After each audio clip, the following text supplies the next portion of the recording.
ବନ୍ଧୁଗଣ, ଶିକ୍ଷା ବ୍ୟବସ୍ଥା ଭଲ ନହେଲେ ଦେଶ ଆଗକୁ ବଢିପାରିବ କି? ଖରାପ ଶିକ୍ଷା ବ୍ୟବସ୍ଥା ଉପରେ ଏକ ଚିନ୍ତନ। ନମସ୍କାର ବନ୍ଧୁଗଣ, ମୁଁ ବିଷ୍ଣୁ ମହାନ୍ତି। ଆପଣ ଦେଖୁଛନ୍ତି ବିଷ୍ଣୁ ସେବା ଫାଉଣ୍ଡେସନର ୟୁଟ୍ୟୁବ ଚ୍ୟାନେଲ।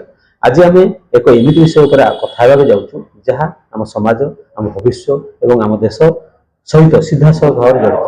ଖରାପ ଶିକ୍ଷା ବ୍ୟବସ୍ଥା। ଶିକ୍ଷା କେବଳ ପରୀକ୍ଷା ଉତ୍ତୀର୍ଣ୍ଣ ହେବା ପାଇଁ ନୁହେଁ, ଏହା ଜୀବନ ବୁଝିବା, ଜୀବନ ଗଢିବା ଏବଂ ଏହା ଏକ ଅଭିଯାନ ହେବା ଦରକାର। କିନ୍ତୁ ଆଜି ଆମ ଶିକ୍ଷା ବ୍ୟବସ୍ଥା ଏତେ ଅସୁସ୍ଥ ହୋଇଯାଇଛି ଯେ ଏଠାରେ ପାଠ ପଢ଼ାଇ ଅର୍ଥାତ୍ କେବଳ ନୋଟିସ୍ ଲେଖିବା ଏବଂ ମେମୋରାଇଜ କରି ପରୀକ୍ଷା ଦେବା, ଏହା ହେଉଛି ବର୍ତ୍ତମାନ ଫେସନ ହେଇଯାଇଛି।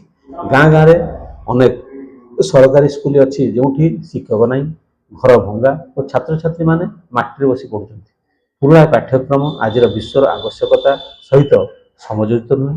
ଆମେ ଆଜି ଯେଉଁ ସିଲାବସ୍ ପଢୁଛୁ ସେଥିରେ ରିଏଲ ଲାଇଫ୍ ସ୍କିଲ୍, ଡିଜିଟାଲ ଜ୍ଞାନ, ଅର୍ଥନୀତି, ମାନସିକ ସ୍ୱାସ୍ଥ୍ୟ ଓ ନୈତିକ ଶିକ୍ଷା ପ୍ରାୟ ନାହିଁ କହିଲେ ଚଳେ। ଶିକ୍ଷକଙ୍କ ଅଭାବ ଓ ଅନାଗ୍ରହୀ ଶିକ୍ଷଣ ପଦ୍ଧତି ଫଳରେ ଶିଶୁମାନେ ଜ୍ଞାନ ରୁଚି ହରାଇ ଯାଉଛନ୍ତି। ପ୍ରତିବର୍ଷ ଲକ୍ଷ ଲକ୍ଷ ଛାତ୍ରଛାତ୍ରୀ ଡିଗ୍ରୀ ପାଉଛନ୍ତି, କିନ୍ତୁ ଜୀବନ ଜୀବିକା ବଞ୍ଚିବା ଶିଖିପାରୁନାହାନ୍ତି, ଯେ ସଂସ୍କାର ଶିଖିପାରୁନାହାନ୍ତି। ଫଳସ୍ୱରୂପ ବେକାରୀ, ନିରାଶା, ମାନସିକ ଚାପ ଦିନକୁ ଦିନ ବଢୁଛି। ଏହାର ସଲ୍ୟୁସନ କ'ଣ ହେବା ଦରକାର? ଏବେ ସମୟ ଆସିଛି ଯେ ଆମେ ଶିକ୍ଷାକୁ ପୁନର୍ନିର୍ମାଣ କରିବା ଦିଗରେ ଭାବିବା ଉଚିତ। ଶିକ୍ଷାକୁ ପ୍ରାକ୍ଟିକାଲ ଲାଇଫ ସହିତ ଯୋଡ଼ିବା ଉଚିତ। ଛାତ୍ରଛାତ୍ରୀମାନଙ୍କୁ ହସ୍ତକଳା, ସ୍କିଲ୍ ଓ ସେବା ଶିଖିବାରେ ପ୍ରେରିତ କରିବା ଆବଶ୍ୟକ।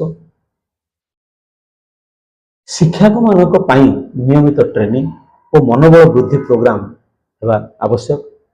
ସ୍କୁଲ ମାନେ ଜ୍ଞାନ ଦେବା ସହିତ ଚରିତ୍ର ଗଢ଼ିବାର ମଞ୍ଚ ହେବା ଉଚିତ। ବନ୍ଧୁଗଣ, ଶିକ୍ଷା ହେଉଛି ଦେଶର ଭବିଷ୍ୟ।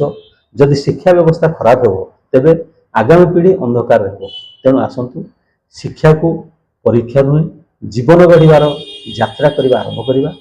ଆମେ ଯଦି ସମସ୍ତେ ଏକ ସଙ୍ଗେ ଚିନ୍ତା କରିବା ଓ କାମ କରିବା, ନିଶ୍ଚୟ ଭାବରେ ଆମ ପିଲାମାନେ ଏକ ଭଲ ଭବିଷ୍ୟ ଗଢ଼ିପାରିବେ।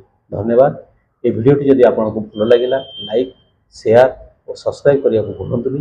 କମେଣ୍ଟରେ ଲେଖନ୍ତୁ ଯେ ଯାହା ବି ଆପଣଙ୍କର ମନରେ ଆସୁଛି, କମେଣ୍ଟରେ ଆପଣ ଲେଖନ୍ତୁ। ଆପଣଙ୍କ କମେଣ୍ଟ ଆମ ପାଇଁ ବହୁତ ଭ୍ୟାଲୁଏବୁଲ୍। ଧନ୍ୟବାଦ। ଜୟ ହିନ୍ଦ, ଜୟ ଭାରତ।